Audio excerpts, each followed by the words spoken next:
So the Mumbai Indians have released their five-star players or their five main players for their my they're calling it my Cape Town, Mumbai Indians Cape Town, and yeah, so we're going to be talking about those five players that they have selected, and I also want you guys to also give me some names. Now that Brevis is obviously picked up as a uncapped South African, I'd like you to put some names in the live chat on who you guys feel could be uncapped players that could make it in the team and could be selected by other teams. There's also been an announcement from Johannesburg Super Kings with regards to the release of obviously Faf du Plessis as their player, which all of us obviously knew already. We will also get into the discussion about this game against the Lions, SA versus the Lions, which has revealed some interesting things that we can talk about and concepts and ideas that we can talk about going forward. But before we get going, before we get started, please subscribe to the channel. Please click that notification bell for all future videos, please. Very important that you do so. Also, get involved with the latest issue of Cricket Fanatics magazine monthly. Every issue is 100% free, straight to your inbox every month. Link is on the screen as well as in the descriptions. And also become a Patreon today. Link is on the screen as well as in the description. You can also go to cricketfanaticsmag.com for all updates as well. So let's get straight into today's video. Looking forward to discussing this with you guys. Let's see what we can get into.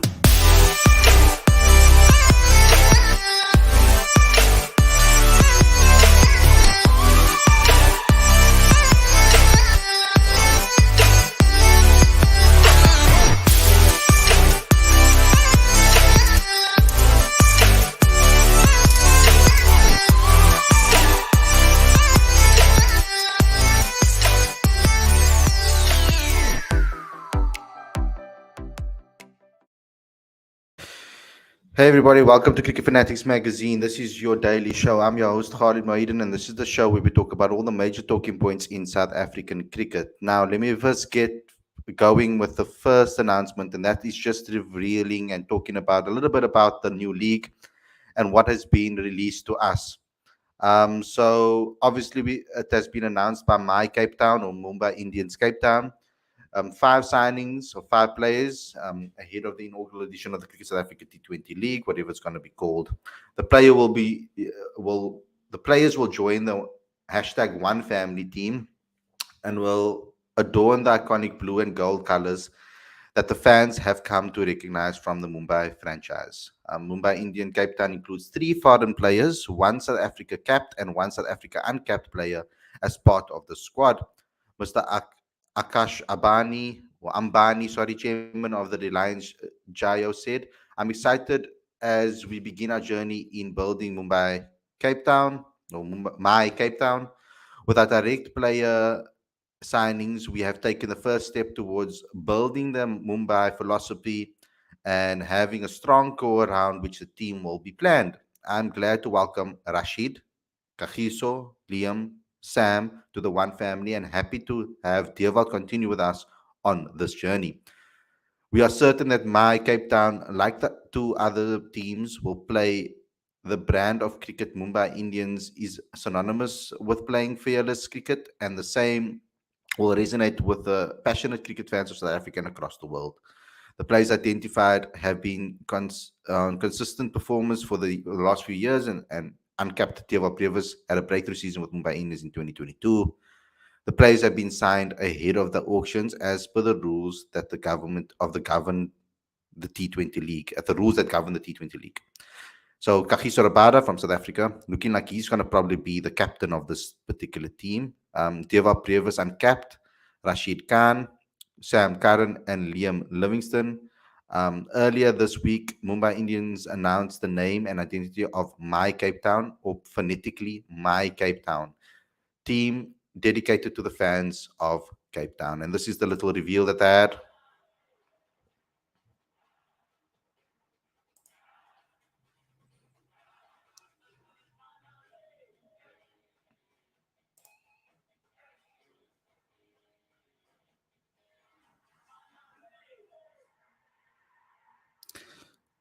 So that's the little reveal that they had over there about the name and the logo and everything. So that looks cool. So glad to see that happen. I'm interested to see that we do have some amazing talent coming to Cape Town. It's a nice little core that they got going there.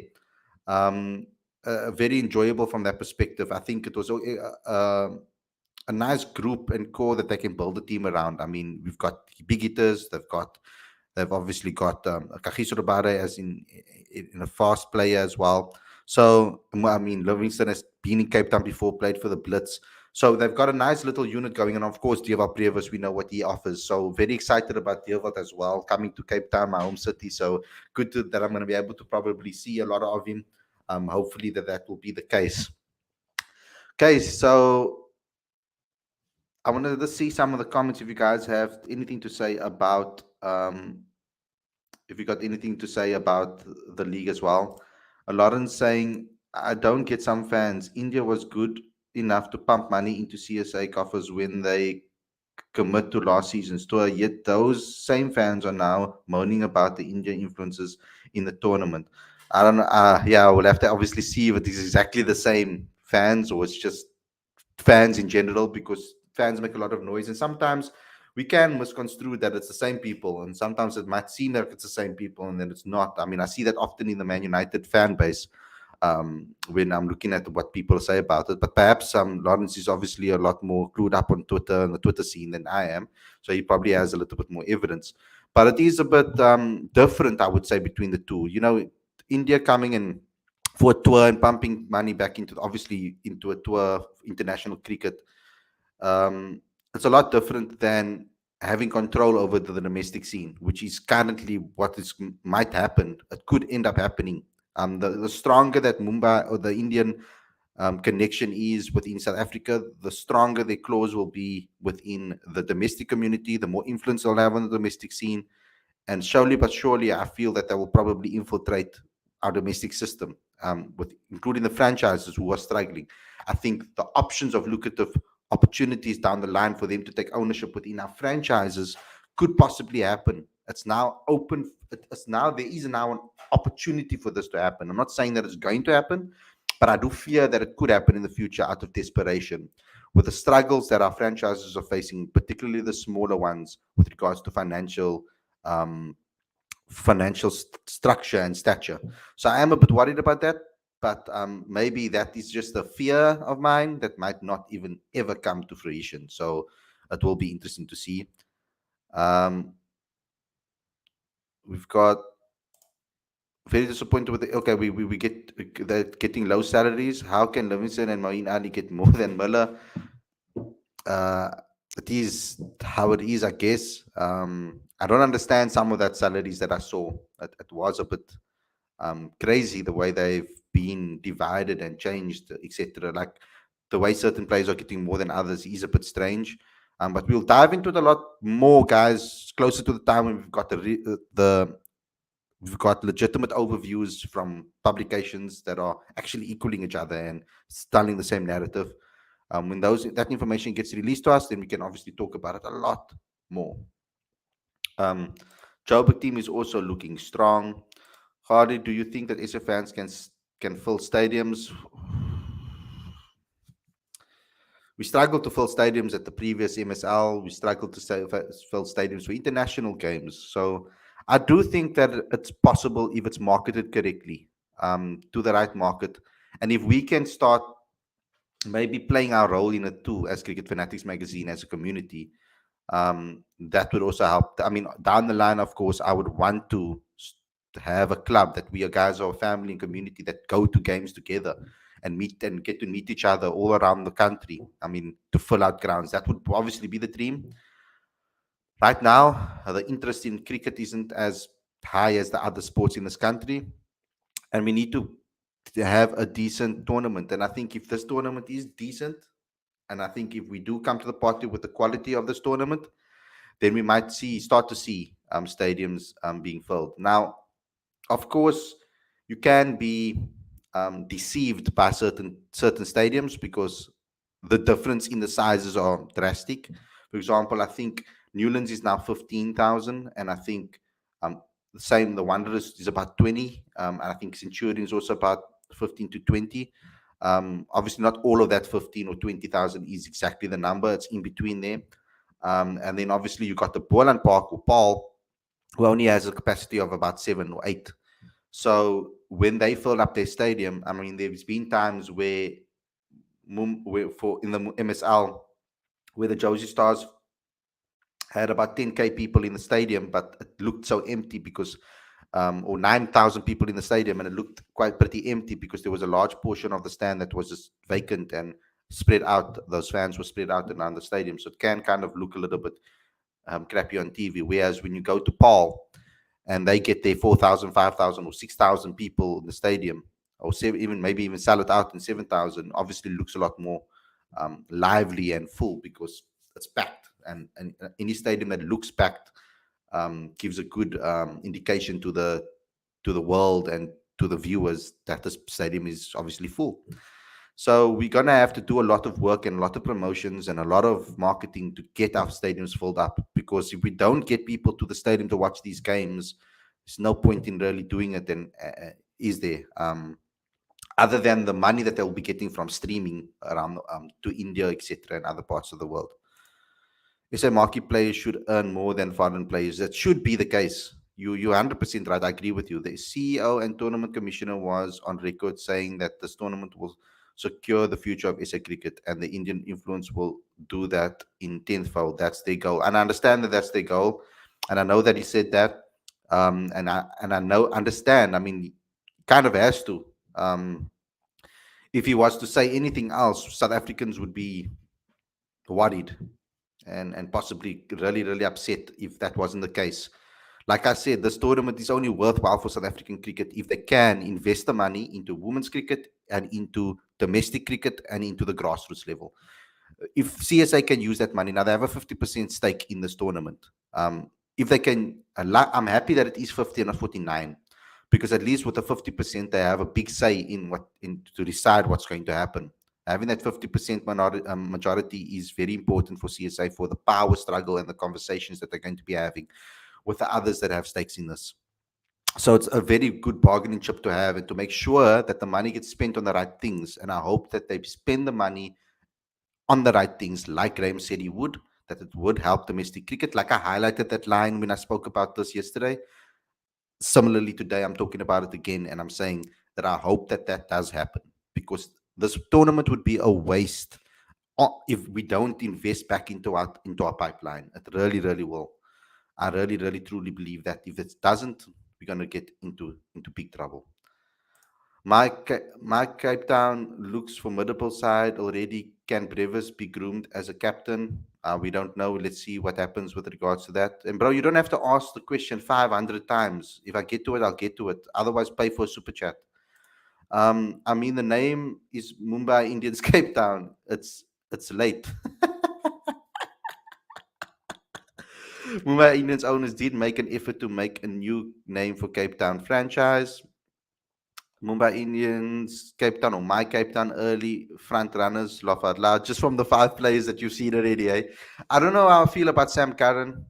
Maybe I'm just not a big fan of Sam Curran personally. But yeah, I would have I don't know. Maybe I would have preferred one of the other names.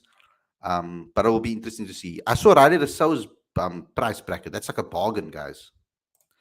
Michael Pretorius and Dwan Jansen were part of the Mumbai net bowlers, and so high chance they will go after them. Let's see what happens in the auction. It will be very interesting to see how that auction works and how it goes down and who gets picked up, etc. It's going to be very fun.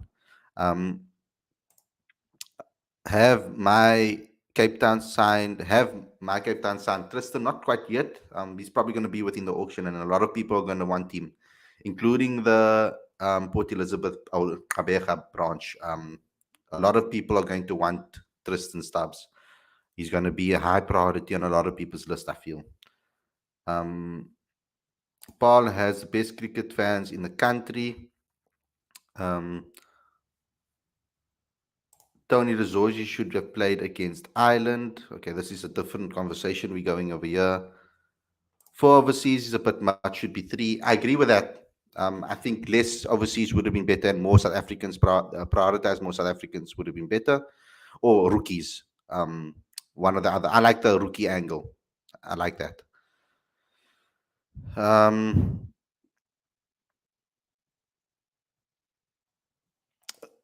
uh, CSA aim should make their stadiums environment youth friendly.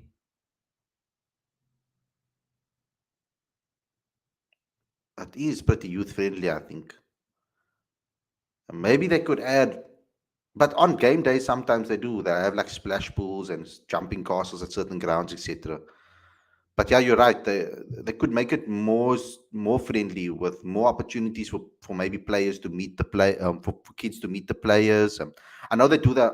They do that halftime thing with KFC sometimes, where they have the kids that can run onto the field and play a little bit cricket on the field in halftime or at innings breaks, etc. So that's awesome. Um,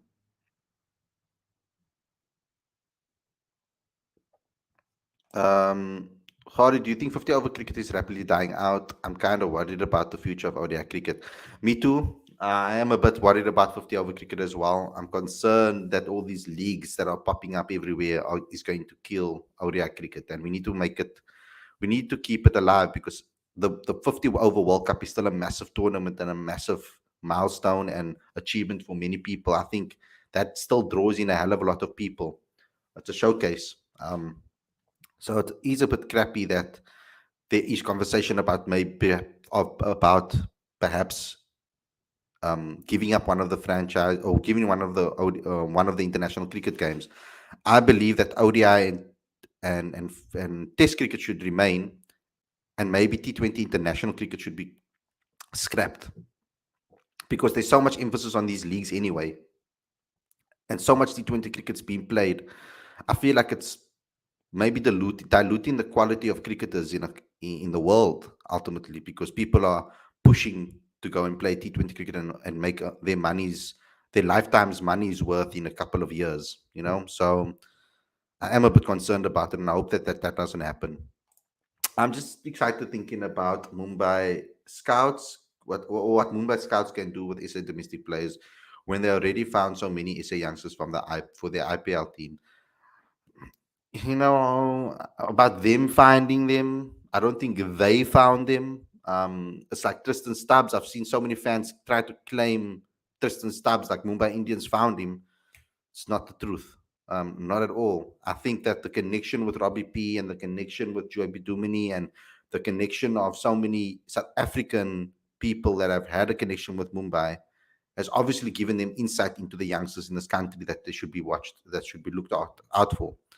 And I think that had played a massive role in obviously them finding them, which I don't think they have because, I mean, Tristan Stubbs was lighting up domestic cricket and school cricket for many, many years. I mean, we've spoken about him for the last 4 years on the channel already. So it's not like his name just popped up around the corner. Um, do you think that the T20 League will be one of the biggest in the world? I don't think straight away. I think there's a lot of work to do to try and catch up with the rest. Until people are picking us over other leagues, that's when we can start talking about that. It's funny how English players are complaining about too much cricket in their schedule, but then they make themselves available for the our T20 league. Yeah, it's funny. Money, guys, money, money, money, money. Okay, let's get into the part of this particular video. Let's talk about this tour. 672.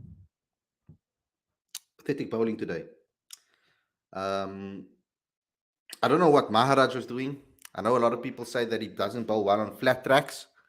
And I don't know how true that is when I looked at his particular stats. Um, and I looked at his, I know he hasn't played much county cricket, only played 5 games for Yorkshire, and he's played 3 games for Lancashire. In his 5 games for Yorkshire, he took 38 wickets in 5 games at an average of 18.92. 4 5 wicket hauls and 2 10 wicket hauls, or 2 10 wicket hauls. So a best of 7 for 52. So that was Yorkshire, and then in 3 games for Lancashire, 17 wickets in 3 games at an average of 16.64. So I doubt that was on spinner friendly tracks because it's in the county scene. So I don't think that it will necessarily be as spinner friendly. So when you look at the county scene, when Maharaj has played county cricket, he has done well. Um, I think that Maharaj is South Africa's best bowler. He is South Africa's best bowler if you look at the amount of wickets he's taken, in the amount of time he's taken. He is South Africa's leading test spinner in the world. So it's hard for me to sit here and say that someone that has only played a couple of games for South Africa is better than him, because I've seen people go around saying Simon Arm is better than Maharaj, based on what he's done in the county scene. I don't 100% agree with that. And just because my opinion is that doesn't mean your opinion is wrong. If you believe that Simon Arm is better, then that is your opinion. Doesn't mean that you believe that I'm wrong and that I believe that you're wrong. So that's a preference thing, I feel.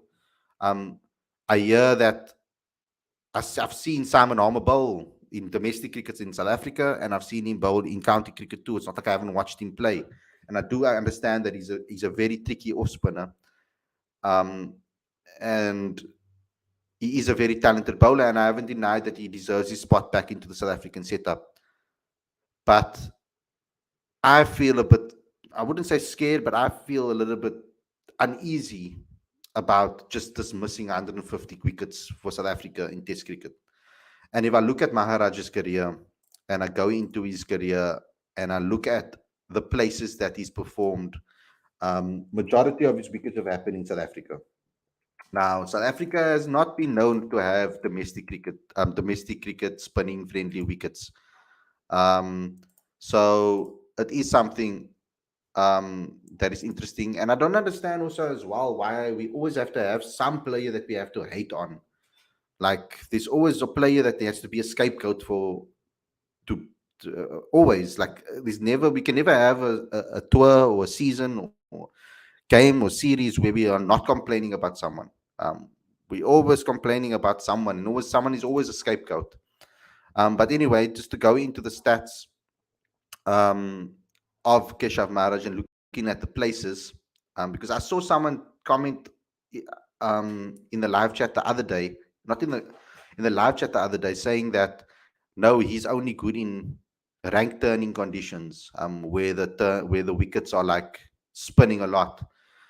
In Asia, he only took 32 wickets in 6 matches. He hasn't played much in India, to be honest. So where that narrative comes from is surprising to me. I do understand that yes, in the West Indies he took a couple of wickets on slower grounds, etc. But 69 of his wickets came in South Africa, and um, in Asia only 32 of them came in 6 wickets, and in Europe it's 17 wickets in 4 matches. So in England he's done pretty well when he's had a chance to bowl there in Test cricket. In fact, versus sorry. In fact, in England, where is it now? In England, he's taken 17 wickets in 4 matches. In New Zealand, he's taken 19 in 4 matches. So those are not necessarily in spinning conditions.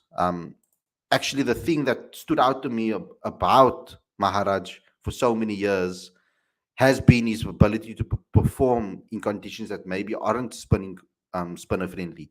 That has pulled me towards Maharaj as an amazing spinner, because it doesn't matter in what conditions we play. South Africa always seem to pick him in their teams, and we know this. And at the Wanderers, he's been successful on wickets that don't offer anything. So I don't know where the narrative is coming that Maharaj is suddenly not a good spinner for South Africa. I don't understand where that comes from. I don't know how you can take 150 wickets for your country and become the highest wicket taker in Test cricket for your country, and you considered as not being a good player. It baffles me completely. But it's your opinion, you guys' opinion, and that's what you believe. I haven't seen any hate speech against him, so the criticism is totally fine. And if you prefer Simon Harmer or you prefer other players, also that's fine. And it is obviously a free game. The fact that Markham took 6 for 91 in a Test match or in a 4-day match against this Lions team tells a story as well. Because I don't think any of us would have been running to the front of the line and to scream Aiden Marker's name as being an all-rounder for South African Test cricket. I understand that he can bowl in white ball cricket, and he's good for a couple of overs in white ball cricket. But test cricket is a whole different ball game. You need a different type of skill set, etc. So yes, excellent from Aiden Markham today. I mean, the 6 for 91 is a brilliant performance, and it probably puts him in the running for that starting lineup. And if we have him and he's able to bowl and put on the performance, then we might be able to play that seven batters that we were looking at. It might give us an option to do so. It will obviously give us a different perspective on that. Maharaj is a good spinner, but Harmer is better. Simple. Maharaj is good, obviously. Um, okay, that is your opinion. I would wait and see how Simon Harmer performs for South Africa consistently over time, and then we can maybe start having that conversation of whether he's better than Maharaj or not. Um, I can't. You can't. It's not fair to base it on this county. I don't think it's fair because then I can exaggerate Maharaj's stats and say, "But look here, 32 wickets in 6 games. That's phenomenal. Who does that?" I can say 17 wickets in 3 games is phenomenal. Who does that? In county cricket conditions in England. So I can also exaggerate those scores and say, oh, he's the best ever county spinner because he's look at his wickets that he's taken. It's not fair because the sample size is too small. So I won't compare Keshav Maharaj and Simon Harmer in the county scene. I will compare them internationally, and we shouldn't even because Simon Harmer hasn't played enough games for South Africa to be able to fairly put him up against Keshav Maharaj. We're talking about completely different levels. It's like me tomorrow. Deva Brevis gets into the test team, and I'm comparing him to already. I'm comparing him to AB de Villiers and saying, "Oh no, AB de Villiers is better than him," or saying that, "Oh no, um, when a young Gerald Coetzee comes into the test team, oh no, Andre is better than him." Sorry, um, it's difficult to rate that after so little games. So I'm not protecting. I'm to a degree protecting Maharaj because I mean the guy has been a legend spinner for South African cricket. I mean, how can we disrespect him in that way? I'd love to have Harmer play as well, but not in Kesha's spot. There's no chance. Kesha has cemented his place in the team. I think we have to be careful against England's pace attack. Fast bowling will be the weapon in the first test, not spin. Yes, it will be. You can clearly see that well, at least at this ground, in this wicket at this ground. We don't know what Lords is going to offer us, what London is going to offer us. We're going to have to wait and see.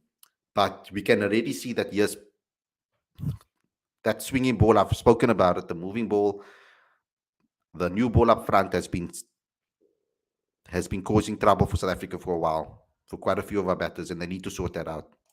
We have two quality spinners. Let's be happy. Yes, any one of those can exactly, and I'll be happy with any. To be honest with you, and I'm going to be 100% honest with you. I feel that no matter who they pick, I support. Um, if they believe that Simon Harmer will do a better job because of the conditions, then by all means do so. If they believe that Keshav can do it, by all means do so. I just don't agree with the disrespect that Keshav gets. I don't understand where it's coming from. Let's Keshav play. I don't, like I said, I'm not, it doesn't phase me who plays. I just don't think that just because you like Simon Harmer doesn't mean that we have to complain about another bowler just because we like another player. Like you can like both. Like that's what I'm trying to say. Hardly market and bowl like this, we can go without a spinner in most test matches. I don't, I don't think he can keep up the consistency, in my opinion, like this.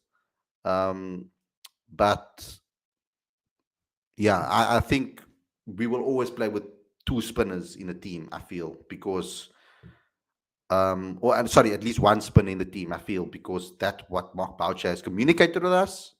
So that's what I'm going to go with until he changes his tune. Markram batting at 4, I love that. Yes, Markram batting at 4 is great. Markram's wickets came after the England Lions had already scored buckets of runs and it came due to aggressive shots.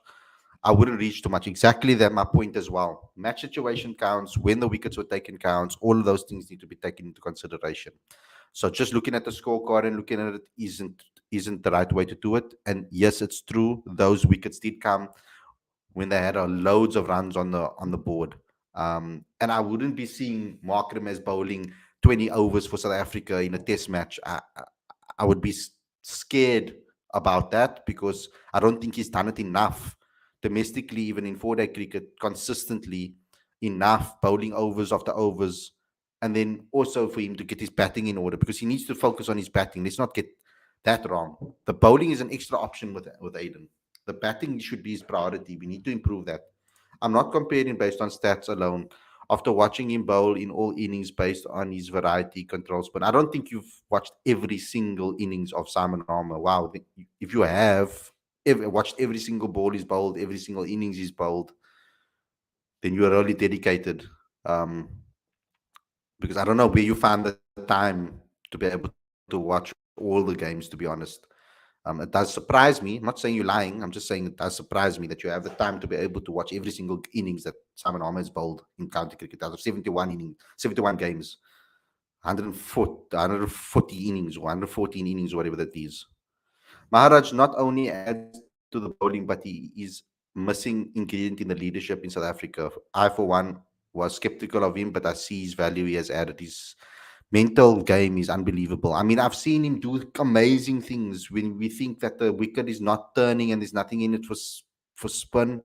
And the man comes up with a man of the match performance to win a game. And I'm like, where did the hell did that come from? And how did he even figure out how to do that? I've seen him do it in Australia, seen him do it in wickets that are not conducive for spin. It's in South Africa too, taking up match winning performances. I mean, it's incredible.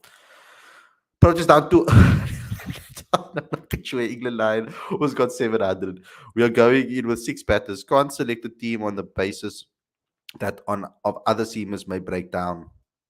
Yeah, you can't. You can't, but you can't ignore that fact. That's also the reality because you can't ignore that factor of the game either. It's an important factor in the game. If your bowlers can't bowl, get 20 wickets, you're not going to win the match. Unfortunately, that is the case. Werner, our best spinner, didn't Keshav struggle, but Aiden's got 6 wickets. Let's give him some credit for his performances. Yeah, give it. I did. We did give credit to Aiden for doing what he did, but we also need to think about the match situation and take that into consideration too. Khalid, you didn't read my comment about Maharaj after you had it up for about 1 minute. Laugh aloud. Is it? Wait, oh shit. Where is it now? Wait. Lorenzo, where is it?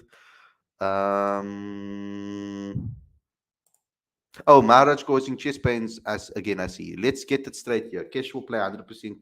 The guy has been great for us, and he will do good against England. And with that, I'm not saying Harmer's bad. It's okay. Yes, exactly. It's okay to think that someone else should play and still like the other player that's missing out. I mean, I'm a massive Aiden Markham fan, and everybody that knows me knows that. And yet, I can understand when he needs to not be in the team or if he shouldn't be in it, and the narratives around him. And I've been following Aiden's career since almost the beginning, and a lot of other players too. But I can understand narratives if they want him out or they don't want to pick him, or if whatever the case may be, if he's some. It's just how the cookie crumbles sometimes. That sometimes your favorite players don't perform and don't put on the performances that they want. Hardy, I think Markram should play ahead of Evia. 100% Hardy can't go wrong with Keshav or Harmer. Aiden is very is vastly improved spinner recently. He has improved his spinning a lot. Yes, in white ball cricket, definitely. I haven't seen enough in red ball cricket for me to categorically say and 100% say, oh yes, he is ready for test as a test bowler in red ball cricket. I can only say that after I've seen him do it more than one occasion, doing it on a consistent basis. Let's see if he does it against England, and let's see what happens. Holly, I'm worrying about our batting, bro. We're in trouble, bruv. Yeah, we're always in trouble. It always seems that way. It looked like Cyril Ewe was a bit caught between two worlds today. Yesterday, in the first innings, he was playing a very conservative game, and then today he came out with a more attacking approach. It looked good at first, 13 of 9, and then boom, lost his wicket. So it will be interesting to see what they're going to do. That first test is going to be so important. Dean Alger not performing really well, not looking in great shape. But I mean, he hasn't played much cricket as well. He's been on the sidelines too. So I'm just hoping that they got their failures and the cobwebs out of their system, and that when the game comes, game day, because Test cricket is all about the mental game, and perhaps they were a little bit not, fully, like even today. You could see Aiden taking wickets. He wasn't necessarily going crazy celebrating. They know it's a warm-up game. They know it's supposed to loosen them up and get them ready and get that cobwebs off that they, and get the engine running again after it's been laying dormant. I mean, even me, if I leave my car for too long for a week, I have to go take it for a long drive. Otherwise, I'm scared it's not going to start. Similarly, in Test cricket, they're going to have to get their blood flowing, etc. The only concern I have over here is that they probably lost a lot of energy being in the field for so bloody long, chasing leather. That's my concern. Um, Baboom will find it hard to make it back into the squad. Personally, I think we have our best batters playing. I'm not so sure about the test arena. I think there is still maybe perhaps a place for him in the test side. Perhaps also ODIs, but right now, we'll have to wait and see how the others do. I would like to see, obviously, Ricotta and Calvert put on some runs. Hopefully, Ryan gets picked. It's going to be interesting now with Aiden adding some extra options with the ball. That is the direction they've gone with him. They've seen him as that type of player. So it's very difficult for me to see them drop him. Let's see what happens with Rassi. Um, Rassi is obviously at the crease. It's 59 for 3 over there. Rassi is at the crease. So let's see if we can put some runs together. KP, all the guys that have been playing 4-day cricket and are test specialists have struggled in this particular game. So interesting that has taken place.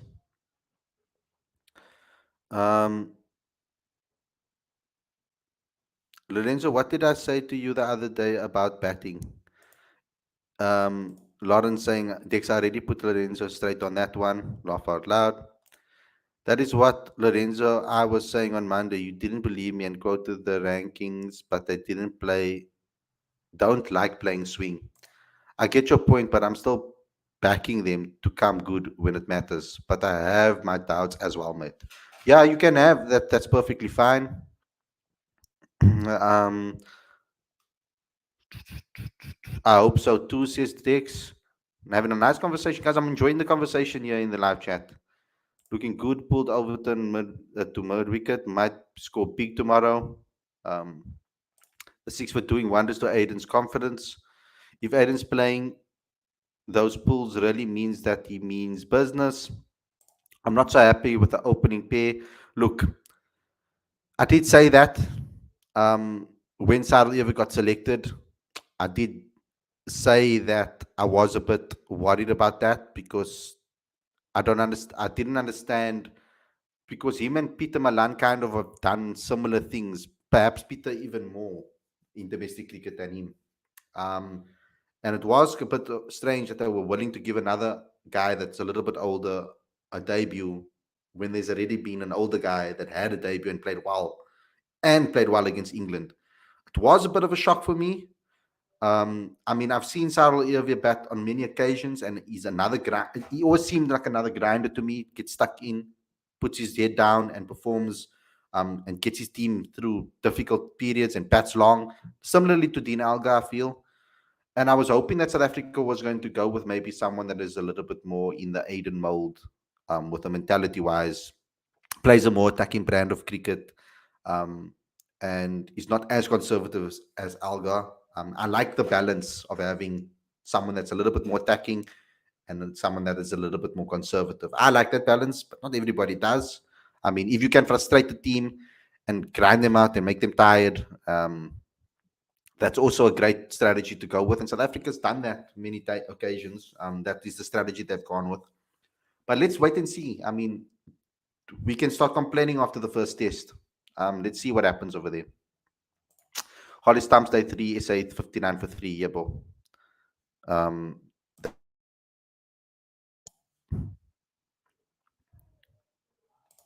Who is your backup opener if one gets injured? In my opinion, I don't like to say my opinion all the time, but from my perspective, I was always a fan of Aiden as an opening test cricket. Yes, he's gone through hectic periods where also the other batters were also struggling. And it has been a difficult trip for him in Test cricket from the start, where he had an amazing start against India, Australia, Bangladesh. And then it kind of dipped when we went to India, but I think everybody's confidence cracked when we went to Sri Lanka and India. They were, except Temba Bavuma maybe, and Quinny de Kock, and perhaps Tiernus the Brain in some of the games there. But our confidence of our batters and our batting unit just completely dipped after that subcontinent tours. And then he's recovered quite well. And came back into the setup again as an opener, but blew hot and cold. So for me personally, I would have liked him to be the opener with Dean Alga again. They've gone with Sadal Evers. Sadal Evers put on runs, and now he's the opener. So now they've moved Aiden down. But if I look in the broader scheme of things and I look around the country and I'm looking for openers in the country, you can't look past a guy like Peter Malan if you're going to go with older guys. You can't look past a person like Grant Rulofson. You can't look past a person like that's if Grant Rulofson doesn't keep. Opening the batting could be an option for him. You can't look past a person like Tony De Zorzi, who can bat open, you can bat in the top 4 or 5. You can't look past Zubair Hamza when he comes back in the top 3. Not as an opener, perhaps, but in the top 3. You can't look past a guy like perhaps Eddie Moore, who's gone mad revive his career now in Cape Town. You can't look past a guy like Matthew Brzezinski, Joshua Richards, I mean, Dominic Hendricks too. You could say to a degree has been very good for the Lions, but there are many players, opening batters that have a little bit more of an attacking mindset that can be picked. Rainer van Tonder is another one, but I feel he's more now number 3. Personally, even though he has opened for the Knights too. So there are quite a few people that have put up their hands that I think um, can be amazing for South Africa. Aiden is the most important player for the team. He should not worry about his position and playing 11. He should bat at 4 in all formats. It's a nice statement. Khalid, are you guys? I don't know, bro. Bro, Man United's depressed me. The last week I've been depressed. I've been very depressed the last week. And obviously I got sad news too as well. So that added on it. But I was very depressed this week, bro. Like I'm not even looking forward to listening to the press conference tomorrow. And you guys might not know, but I'm a massive Man United fan. Watch every game, watch every press conference, watch the under 18s, watch the under 23s. Like I'm very much invested in Man United, like massively. It's a massive part in my life. That and cricket, kind of my two loves, and then music, of course, and movies. So yeah, I'm not feeling great about Man United at the moment. It's really putting me off. Let's go a little bit further down and see what you guys have to say. This will be a series for KP, big series for KP, with all the hype around him. He seriously needs to come good. The series, otherwise, he'll soon get the JP Dumini and Bavuma treatment. With KP, it's about converting to those centuries. He's gotten quite a few half centuries now. It's time for him now to score big runs. I've had my concerns about KP at 3. Um, but I do think he's technically good enough to be able to get through it. It also hasn't been very fair on him because our opening partnerships haven't necessarily been the greatest of consistency. So he never comes into a scenario when it's perfect for number 3. He always comes into a scenario when he still has to face the new ball and when the ball is doing things. And I think the way combated it against India was brilliant because India was moving that ball around. They were deadly. They were a really difficult team to play. They didn't come to the party with a bat, yes, but with the ball, they were excellent. And I think he survived quite well there and did an excellent job. Now we're not gonna miss Pavuma in the Test series 100%. We're gonna miss Pavuma in the Test series 100%. He's been our best Test batter the past year. Let's respect him, brother. Yeah, I think we are. I definitely think we are. Um, but perhaps with Rassi moving down the order, maybe batting even lower now, perhaps Rassi can do a decent job in Pavuma's absence. Vian Mulder should be there in the team. I agree, Vian Mulder should be there. It's interesting about Vian Mulder. Putting on performances with the batting county cricket, scoring double centuries like it's nothing. looking like a completely different batter. I watched that innings says of him, and there was a lot of wayward balls that went to the boundary. So it's very difficult to me to read too deeply into it, but it still takes a lot of concentration to get to that amount of scores and to get double centuries, etc. So that's a good thing, because for me it was about breaking that barrier mentally, just getting to that mark. It doesn't matter how bad the opposition was, how bad the bowlers was. It's a mental thing to just get over that mark and get those milestones. Because then once you do it, you believe you can do it, and once you believe you can do it in any conditions. I feel it really will help. Pavuma at 5 is really good for us. None of our batsmen are consistent in Test cricket. I mean, Rassi's been pretty consistent. Getting regular 50s, hundreds now and again. He's been pretty consistent, I feel. It's a pity that Dean isn't the same player that he was. I mean, Dean went on a 1,000 run spree at one stage, and then the following season didn't back it up as much as he did. So he's been struggling recently, and I hope that he can come to the party and get a massive hundreds. I want Dean Algo to score 200. Like, I want to see him do it. Like, I'm excited to. Vian Mulder has had his chances. Hasn't proved himself as a batsman unless he plays as a bowler. He can do the job for the next 5 6 years. Hopefully that happens. The flat wicket, our batters struggle and wickets are falling like pack of cards. Khalid, what happened to the brain? He scored 100 in Sri Lanka when players like Faf and Amla struggled. Yeah, and then he went missing from the team setup. I don't know if there was maybe issues behind the scenes that we don't know about. He puts on performances in the domestic scene. I did think that when perhaps we would see him before we see seen the likes of Sadal ever come into the team, etc. I thought that we would perhaps maybe see Tianis the Brain come into the middle order before Peter Malan came back, before Peter Malan got an opportunity, before Sadal ever got an opportunity to play. That's what I thought, but unfortunately that didn't happen. I don't know what's happening with Tianis, to be honest. I need to maybe have a conversation with him again and ask him what is going on and if he's had any conversations with the likes of Victor Mpitsang and the selection team. If ever doesn't make runs this series, I want to see Eddie Moore come in. Joshua Richards, yes, I like he should get in the squad. I love United as well. Let's last season was the worst. Yeah, it was absolutely the worst. Oh my god. And I really thought, like, I'm a big fan of Erik ten Hag because I'm also an Ajax fan. And also a Dutch fan. I support the Netherlands in the World Cup, other than South Africa if they when they qualify. But Netherlands is my team, and so I have big hopes for him, and I believe in his style of football, and I believe in his mentality and his ability, and I think that he can do it. We'll have to wait and see what happens. He hasn't been backed by the board again. We need to get those glazes out. Olivier has been poor. His pace is also not right up there. Olivier's pace isn't there, but we knew this. When he came back, when he started telling us he's a different bowler, I was getting worried, but I didn't think it was that different. He is a bit slower, but in these conditions, based on his counting experience, like the same with Harmer, they might be very, very, very dangerous in these conditions. We should utilize their experience and what they've learned definitely. So let's see what happens. Um,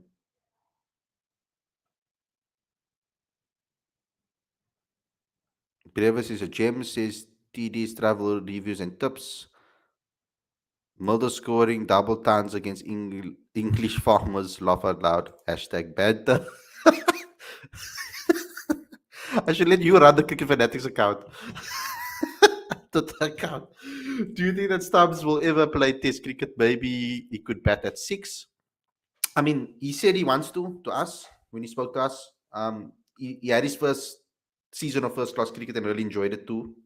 From the conversations I've had, and he wants to be a Test cricketer, so perhaps he can. It will be a very different type of number 6, though, that we'll get there. It will be very exciting to see that up in the future. We've got so much young talent. We need to now make sure that we have our strategy and our succession plans and all of those things in order. Dean Alga's not young anymore either, guys. We need to start thinking about our 2 openers too. Who are we going to replace them with? Dean Alga is not going to last for very long either. I think retirement is going to come up very, very soon for him in the next 2, 3, 4 years, perhaps. let's see. Maybe he can bat longer. He's a very fit guy and he's mentally tough. Um, but also being the character that he is, he's taken a lot of um, it's not abuse. It's not abuse that I'm talking about. He's been through the trenches with South Africa, um, soldiering for South Africa for many, many years. He's so key to South Africa's test team. So we could maybe perhaps see that happen. And I want them to start integrating the new guys into the team so that we don't have a problem of a new batter coming there like a deer in headlights and not knowing what he needs to do. Hopefully, we can start pushing those players in. Proteas 3-0 versus England. Let's see. Let's end it there. If Alka struggles to get runs the series, do you think CSI will look at a new captain? I don't think as a new captain. I don't think so.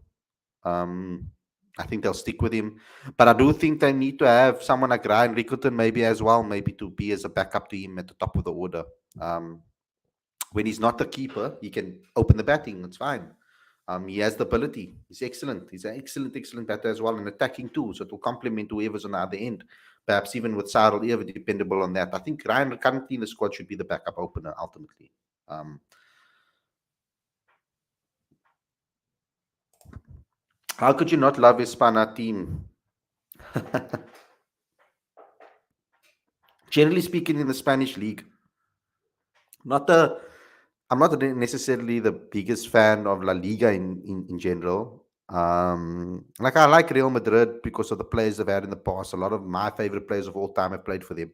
Beckham, Zidane, Ronaldo, of course. So many players. Isco, I was a big fan of Isco as well. Um, many players in the past that have played for them that stand out. But Man United's been my team my whole life. My father supported United when they were crappy. The first game I ever saw on TV was a Man United game when I was standing in the shop window in Holland. Saw David Beckham score a massive goal, and I wanted his poster instantly. So yeah, I've always been a Man United fan. But if I had to pick a team in La Liga, probably I like Atletico Madrid a lot. Like I don't know why. I always used to pick them on Football Manager back in the day when they had Aguero. Like everybody used to buy Aguero first time up. I remember like in 2008, I think it was 2008. Football Manager. Everybody bought him for 40 mil, cheap, cheap, cheap. From Atletico Madrid. I think it was 2008 or 2006. I can't remember exactly when it was. 2007, 2008. I think it was one of those FM everybody. And that was a time when also like back in the day when Football Manager, we used to play Football Manager. That was back in the day when Valencia had that strong squad. Like they had Mata, they had David Villa, they had David Silva, all in one team. It was like phenomenal. That was to be like the triple signing that everybody used to buy. When is the domestic fixtures? I will let you know as soon as I get them. Khalid, thank you for the super chat, Lawrence. Honest opinion, will we play the test final? Phew.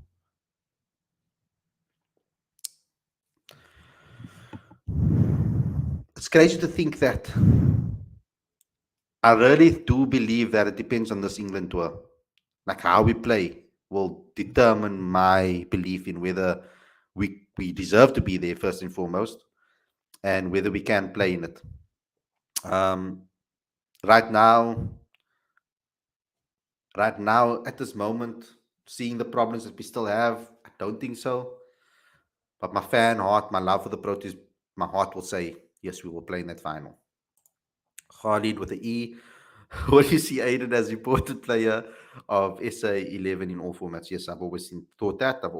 I actually believe he should be the captain in all formats, to be honest. That has always been my preferred option. But always stayed true to my belief that it only works with Aiden if becoming captain if he's found his way of batting and he's found his style of cricket and he's performing consistently. Then I feel that he can take on the responsibility as a captain. Um, which which Pretorius, Dwayne, Michal, or Deowald? Huh? Sorry, did I miss the first part of your question, Ravi? Are we going to Mr. Cock the way he approached Test cricket? I do believe you're gonna miss the cock, eh? I know in the other formats he hasn't necessarily, or in T20 format he hasn't maybe come to the party in recent times, the last 13 games, guys. But I think we're gonna miss him in Test cricket. I was very disappointed that he retired from Test cricket. Very, very disappointed. I feel that he has so much more to offer the Test arena. I think that he never lived up to his full potential. I feel in Test cricket. I think he could have taken more responsibility. I think he could have maybe batted up the order. I've always been very, very keen for that. And I think that he could have provided another 5, 6 years to Test cricket. But yeah, that's why I want T20 international cricket to be axed so that our players can still play T20 ODIs and then play T20 domestic competitions. Pick one or two. You don't need to play in every single one of them. I mean, you become a millionaire just playing one or two. Yeah, he's my favorite player. He was my favorite player until Aiden Markman came into the scene too, guys. So I'm gonna be honest with you about that. Not a lot of people know that I'm a big Quinny fan. Always been a big Quinny fan.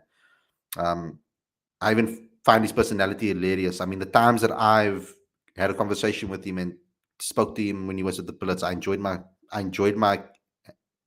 experience talking to him, etc.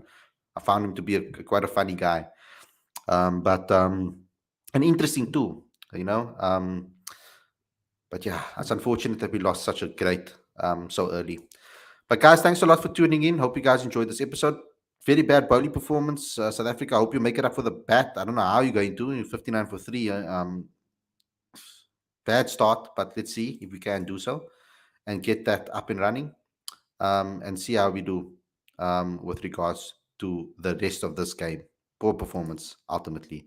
But guys, thanks a lot for tuning in. Hope you guys enjoyed this episode. Don't forget to subscribe. Don't forget to click that notification bell because that's how you get notified whenever we go live or any videos that we upload. I want you guys to also like this video, and I also want you to say in the comment section after this video is done. Um, Perhaps you won't do it after this video, but I would like to know whether you guys want me to open up the membership site on YouTube as well, where you guys get to pay monthly to become a member, and we can give you exclusive content too and do exclusive shows with you guys as well.